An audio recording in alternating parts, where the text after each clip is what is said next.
Willie D Live. What's up, family?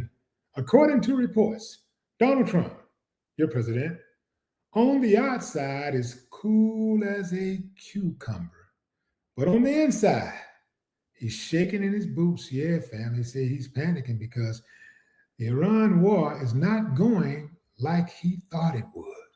Yeah, fam, the boy is desperate.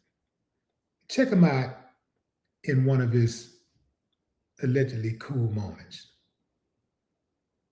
Our great Secretary of State out, and he is doing a fantastic job. So we have Marco. Go ahead, please. Mr. President, I wanted to ask you, Iran executed 3 people this week. Terrible. You have vowed strong action in the past. What message would you send? Well, we've been hitting them awfully hard. I mean, I don't know if you can possibly get hit harder, but these are thugs and animals and horrible people. But you can't hit anybody harder than we've hit them. But I'm not surprised. They executed 3 young people for protesting. And do you plan to escort those ships through the Strait of Hormuz with or without allies? We're doing very well there. We're doing very well overall. We don't use the Strait. The United States, we don't need it. Europe needs it. Korea, Japan, China, a lot of other people. So they'll have to get involved a little bit on that one. Mr. President, do you still want South Korea support the United States? Yeah, what about it? Do you still want South Korea support? Well, I love South Korea. We have a great relationship with South Korea. We're helping South Korea a lot. Mr. President, do you think Israel will be ready to end the war when you're ready to end the war? So. Mr. President, The relationship's a very good one. I think so. Mr. President, we want more or less similar things. You know what we want? We want victory, both of us, and that's what we've got. Mr. President. How will the plan for Card Island? You know, I may have a plan or I may not, but how would I ever say that to a reporter? If I said that to a reporter, Marco would say, "Please, sir, let's bring you over to the helicopter immediately." Right? No, I can't tell you that. Mr. President, the economic pain. Certainly a place that's people are talking about, but I can't say. Yeah. Are you ruling out ground troops there, though? Epicure affect talks with Russia on Ukraine? What about it? Are the talks on back burner right now because of no, we're talking about it. I think it'll get done. When do you expect the next round of talks to take place? They take place almost every day. We're making a lot of progress. Mr. President, you said that the war was militarily won in Iran. What did you mean by that? You said the war was militarily won in Iran. What did you mean by that? Oh, I think we've won. We've knocked out their Navy, their Air Force. We've knocked out their anti-aircraft. We've knocked out everything. We're roaming free. From a military standpoint, all they're doing is clogging up the strait. But from a military standpoint, they're finished. So how much longer? Family, you got to listen and learn to listen. So he said, I think we're winning. I think. Not I know we're winning or we've won. He said, I think. And earlier, he alluded to the war not being over, the United States not actually being victorious. He declared victory, but he stumbled a little and was like, it looks like, well, I know we're winning. So he's got to listen to him and he'll tell on himself. America's not winning the war against Iran because if it was, they'd be walking around in the streets of Iran waving that flag. You know how America do. They're going to show you better than they can tell you. So that's not the case. They're not brave enough to walk the streets of Iran because they know they're going to get their head brought to them. They know that. So America has not achieved victory in Iran. If they did, they'd have control of the Strait of Hormuz. They would have control of that. They don't have control of that. They do not have control of that. And they want control of that because that Strait of Hormuz it represents 20% of the world's oil. They need that territory. They need to be able to control that, and they don't. That's why they're asking for help from other countries. Look, man, if I got a victory under my belt, what do I need help for? Why am I asking for help if I already won? What do I need help for? Should the American people expect? You said opening the Strait of Hormuz is a simple military maneuver. Very simple. Yeah, but what did you mean by that? It's a simple military maneuver. It's relatively safe, but you need a lot of help in the sense of you need ships, you need volume. And NATO could help us, but they so far haven't had the courage to do so. And others could help us, but you know, we don't use it. You know, at a certain point, it'll open itself at a certain point. But we've defeated the enemy, and they are an enemy. They're a sick group of people. The leadership is gone, the Navy is gone, the Air Force is gone, the anti-aircraft equipment that they have, the radar they have is all gone, everything's gone. The strait itself, the actual strait, how are you? Hi. The strait itself is, we're doing a good job, but it would be nice if the countries, including China, if the countries that use it, China uses it 90% of their energy, Japan is 95% of the energy. It would be nice if those countries would get involved. What did you call?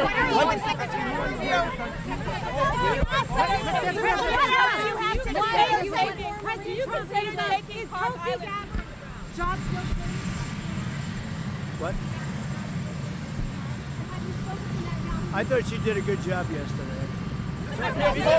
Starting at the American bases in Europe, Lindsey Graham has asked for you to reconsider the American bases in Spain, in Germany, after what they have done in the Strait of Hormuz. What's your take? Well, it deserves. He's right about asking that, and I think NATO's gone down a long way because they haven't. I mean, they should be helping with the Strait. They get much of their energy from the Strait of Hormuz, and if Lindsey Graham said that, and don't forget, he was the big NATO guy for a while, and now he's not.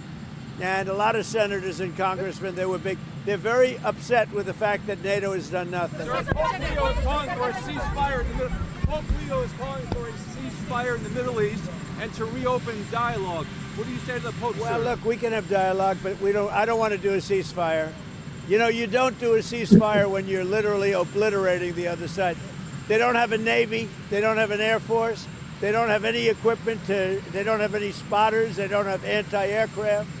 They don't have radar, and their leaders have all been killed at every level. Okay, fam, riddle me this. If Iran doesn't have a Navy, they don't have an Air Force, they don't have bombs, they don't have missiles, they don't have any leadership,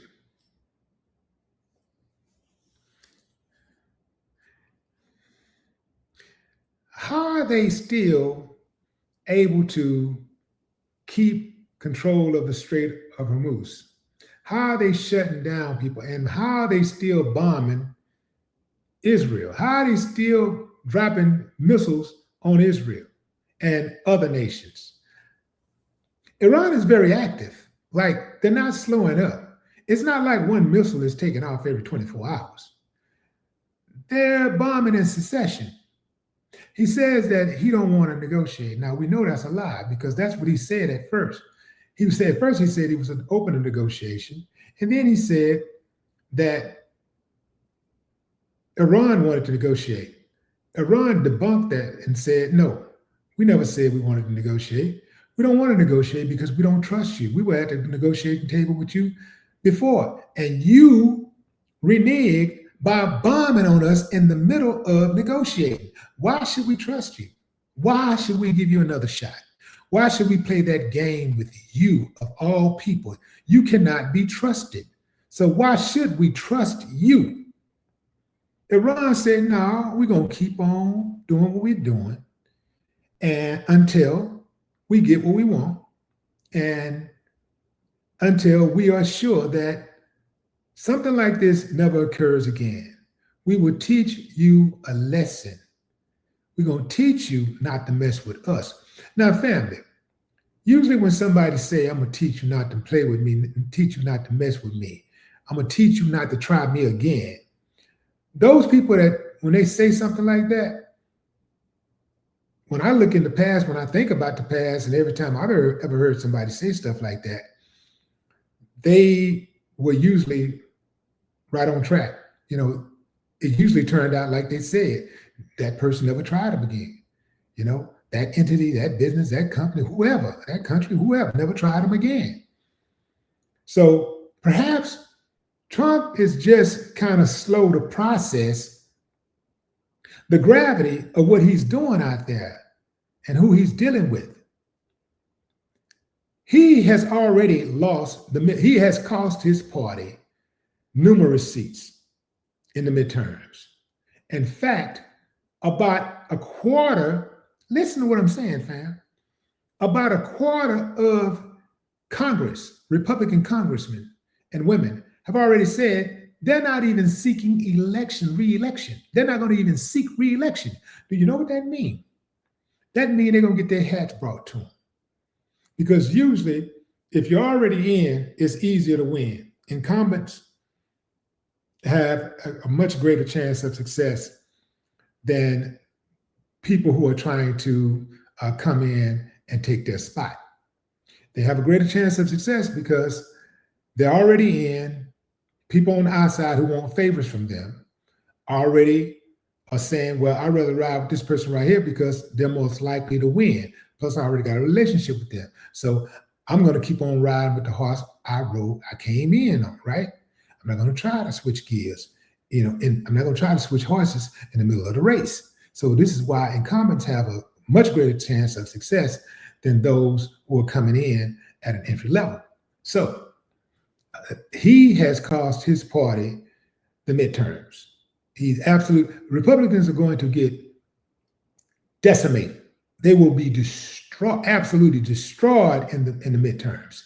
And once that happens, he knows that that definitely won't be a third term. First of all, it shouldn't be a third term anyway, because presidents have a limit of 2 terms per the Constitution, but he was talking about changing that some kind of way. He was going to change the Constitution and run a third term because he found himself a loophole that no other credible, reputable person has been able to identify. I mean, none of the scholars, none of the political analysts and pundits, none of them have been able, none of the lawyers, like reputable lawyers, none of them have said he has a way, that there is a way for him to become president for a third term.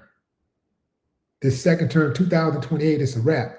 And 2028 means that it's also a wrap for the Republican Party.